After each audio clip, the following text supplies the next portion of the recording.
कमरे की दीवारें होती हैं, सड़क का अंत होता है, समुद्र की सीमाएं होती हैं। इसलिए हमारा दिमाग आदतन मान लेता है कि ब्रह्मांड की भी कोई सीमा होगी। लेकिन ब्रह्मांड हमारे रोजमर्रा के अनुभव जैसा नहीं है। ये कहीं ज्यादा विचित्र और रहस्यमयी है। पहले एक सरल उदाहरण सोचिए। मान लीजिए आप बहुत बड़े गोलाकार मैदान में खड़े हैं, इतना बड़ा कि आपको उसका किनारा दिखाई ही नहीं देता। आप चलना शुरू करते हैं, दिनों तक, महीनों तक, शायद सालों तक चलते जाते हैं और अंत में आप वापस उसी जगह पहुंच जाते हैं जहां आपने शुरुआत की थी। आप सोचेंगे कि आपने सीधी लाइन में चलकर अंत तक पहुंचना था, लेकिन आपको अंत मिला ही नहीं, क्योंकि मैदान गोल था, इसका कोई किनारा नहीं था, फिर भी ये अनंत भी नहीं था। वैज्ञानिक कहते हैं कि ऐसा ही विचार ब्रह्मांड पर भी लागू हो सकता है। यानी हो सकता है ब्रह्मांड का कोई किनारा ना हो, फिर भी ये सीमित हो। यह सुनकर अजीब लगता है, पर समझिए, अगर आप पृथ्वी पर सीधे चलते जाएंगे तो आपको दीवार नहीं मिलेगी, आप घूमकर वहीं लौट आएंगे।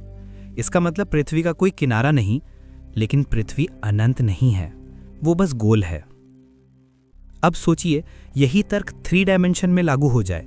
ब्रह्मांड इतना बड़ा और 3 आयामी है कि अगर आप प्रकाश की गति से अरबों साल तक यात्रा करते रहें तो आप शायद एक दिन उसी स्थान पर लौट आएं। कोई दीवार नहीं, कोई अंत नहीं, लेकिन फिर भी सीमा मौजूद।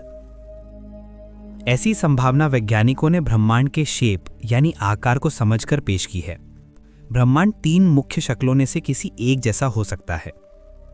पहला विकल्प है ब्रह्मांड सपाट हो, फ्लैट यूनिवर्स, बिल्कुल कागज की तरह सीधा। अगर ये सपाट है तो सीधी लाइन में चलने पर आप कभी वापस नहीं लौटेंगे। ये अथाह फैल सकता है।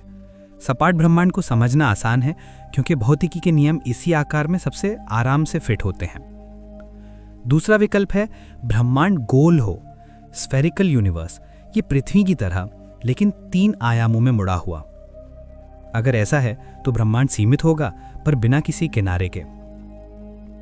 तीसरा विकल्प है ब्रह्मांड काठी के जैसा घुमावदार हो, सैडल शेप्ड यूनिवर्स। इसमें सीधी लाइन भी मुड़ सकती है, दूरी अजीब तरीके से बढ़ घट सकती है। यह भी अजीब, कठिन लेकिन संभव आकृति है।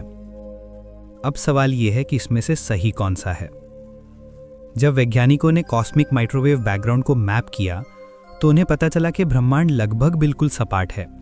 धब्बों और तापमान के पैटर्न बताते हैं कि ब्रह्मांड किसी भी दिशा में मुड़ता हुआ नहीं दिखता।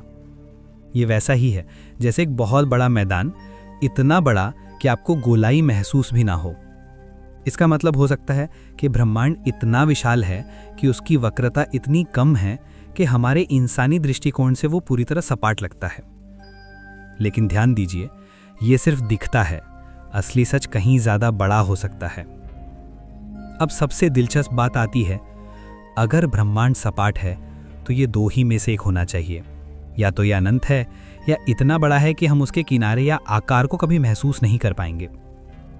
जैसे एक महासागर इतना विशाल कि आपको उसकी सीमा ना मिले, पर फिर भी समुद्र सीमित होता है।